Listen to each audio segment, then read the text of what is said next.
Lucknow super giant Rishabh পান্তের জন্য IPL 2025-এর নিলামে 27 কোটি টাকা রেকর্ড গড়েছে। পান্তকে দলে নেওয়ার জন্য লখনৌ ও দিল্লির মধ্যে উত্তেজনাপূর্ণ দরাদরি চলে।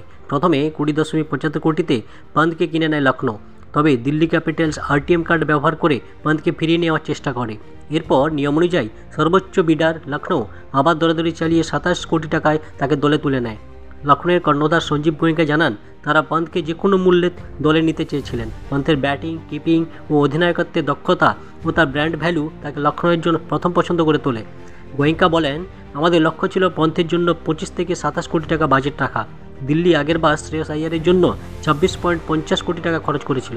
সেই তথ্য কাজে লাগিয়ে লখনৌ 27 কোটির দর হাঁকে, যা দিল্লির সীমা ছাড়িয়ে যায়। পান্তকে অধিনায়ক করা হবে কিনা সে বিষয়ে সরাসরি কিছু না বললেও গোয়েঙ্কা জানিয়েছেন, লিডারশিপ গ্রুপে পান্ত, নিকোলাস পুরান ও ডেভিড মিলার থাকবেন। অধিনায়কের নাম শীঘ্রই ঘোষণা করা হবে। পান্তের মতো ম্যাচ উইনার দলে নেওয়ার সিদ্ধান্তকে দলের ভবিষ্যতের জন্য কৌশলগত সাফল্য হিসেবে দেখছেন তারা। নিত্য নতুন খবর পেতে আমাদের চ্যানেলটিকে অবশ্যই লাইক, শেয়ার ও সাবস্ক্রাইব করুন।